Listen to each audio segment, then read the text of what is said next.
Frank Abagnale Jr. is a name that has become synonymous with deception, ingenuity, and redemption. By the time he was just 21 years old, Frank had successfully posed as a pilot, a doctor, a lawyer, and a professor, all while scamming millions of dollars through check fraud. His story is not just one of criminal activity, but of audacious creativity and ultimately, redemption. Here is the detailed account of how Frank Abagnale Jr. became one of the most fascinating figures of the 20th century.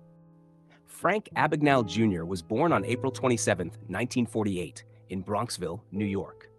His early years were seemingly ordinary, but his life took a dramatic turn during his teenage years. His parents divorced when he was 16, which had a profound impact on him. Frank idolized his father, a successful businessman, but his dad's financial struggles after the divorce left the family in a dire financial situation. It was in this tumultuous period that Frank began experimenting with deception, and his life of crime took root. His first con was relatively small, but telling of the career to come. At just 15, Frank manipulated a gas station credit card to turn a profit. He used the card to purchase items like tires and gasoline, which he then resold for cash. While this was a relatively minor scam, it demonstrated his natural talent for identifying loopholes and exploiting them.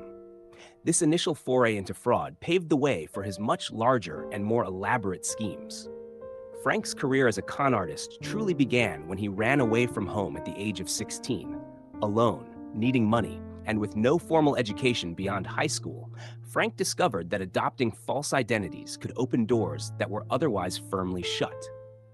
His first major persona was that of a Pan-American World Airways pilot. Frank's fascination with the prestige and trust commanded by airline pilots led him to embark on one of his most ambitious cons. After conducting research on airline operations, Frank forged a pilot's license and created a fake Pan Am employee ID card. He even managed to obtain a pilot's uniform by claiming he was a Pan Am employee who had lost his. Armed with his fake credentials and uniform, Frank exploited the industry's practice of deadheading, allowing pilots to hitch rides in the cockpit to their next assignment. This allowed him to travel over 1 million miles to 26 countries without ever being questioned. He also cashed fake Pan Am paychecks, earning thousands of dollars. Frank's ability to avoid detection rested on his confidence and charm.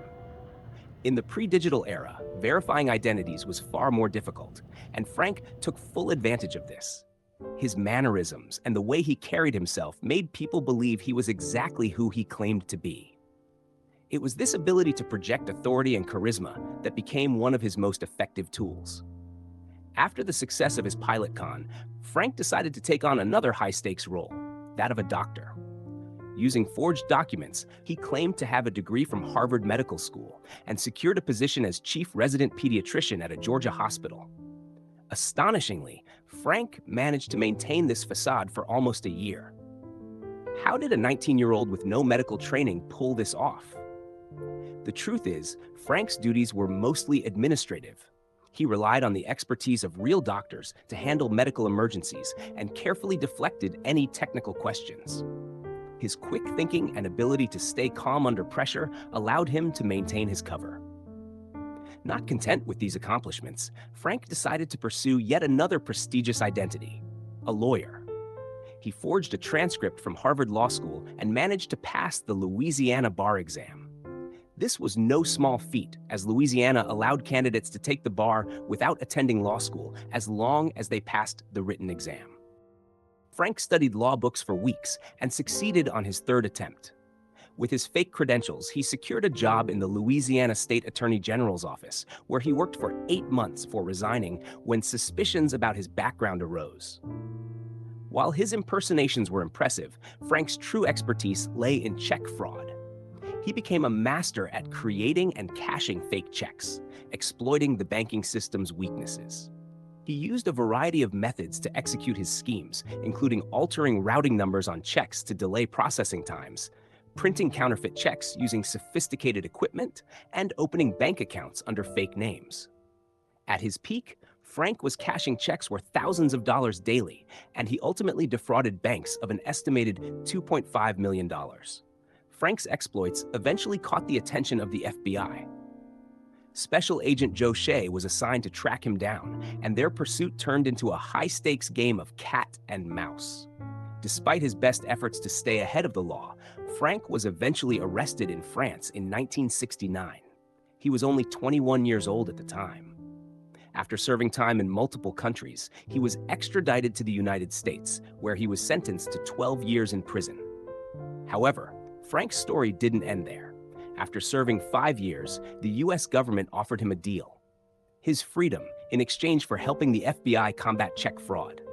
Frank accepted the offer and went on to build a successful career as a security consultant. He used his knowledge of fraud to help banks, corporations, and law enforcement agencies identify and close loopholes in their systems. Frank Abagnale Jr.'s story gained global recognition with the publication of his autobiography, Catch Me If You Can, which was later adapted into a blockbuster film starring Leonardo DiCaprio and Tom Hanks.